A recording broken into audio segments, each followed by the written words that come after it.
এশিয়ার দ্বিতীয় বৃহত্তম প্রাকৃতিক জলাশয় সনবিল জলের প্রধান উৎস সিংলা নদী ভয়াবহ দূষণের কবলে।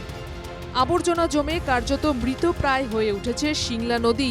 লাগাতার আবর্জনা ফেলা এবং ব্যবস্থাপনার অভাবে নদীর জল দূষিত পড়েছে।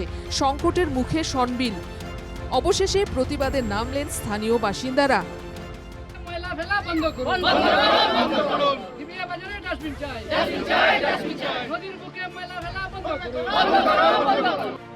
নদীতে প্রতিদিনই ফেলা হচ্ছে আবর্জনা। রামকৃষ্ণনগর কেন্দ্রের বিভিন্ন হাট বাজার, বিশেষ করে নিভিয়া বাজার থেকে দৈনিক বিপুল পরিমাণ পচনশীল বর্জ্য এবং প্লাস্টিক সরাসরি নদীতে ফেলা হচ্ছে। এতে নদীর স্বাভাবিক প্রবাহ প্রায় বন্ধ হয়ে পড়েছে। ভয়ানক দূষিত হয়ে উঠেছে নদীর জল। এ নিয়ে গভীর উদ্বেগ প্রকাশ করেছেন নদীর পাড়ের এলাকার বাসিন্দারা।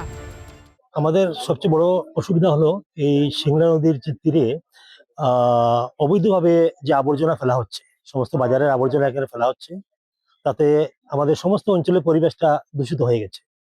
বিশেষ করে বাতাস দূষিত হয়েছে, দুর্গন্ধে পথ চলাচল করা সম্ভব নয়।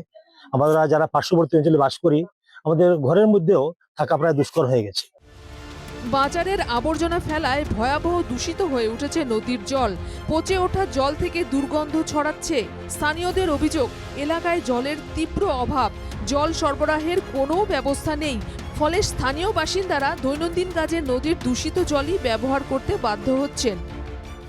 দীর্ঘদিন যাবৎ এই এলাকার বাজারে যত সমস্ত আবর্জনা, জৈব এবং অজৈব, সবটাই নদীর ধারে ফেলা হচ্ছে এবং নদীর ধারে একমাত্র এই রাস্তায়, এবং এই নদীর জলে হচ্ছে এই ৯ নম্বর ওয়ার্ডের মানুষের জীবিকার জলের একমাত্র উৎস।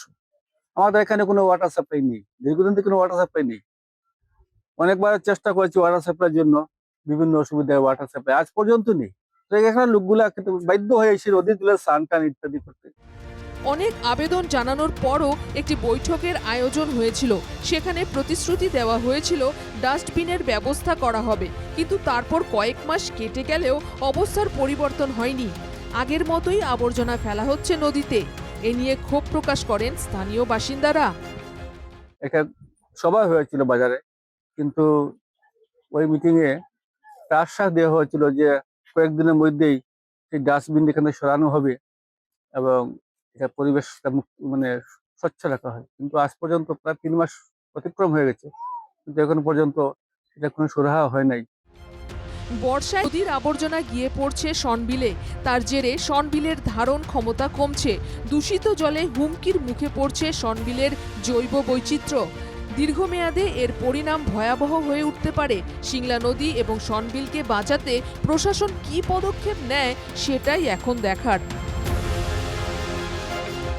রামকৃষ্ণনগর থেকে শ্যামল আচার্যের রিপোর্ট, এনকেটিভি বাংলা।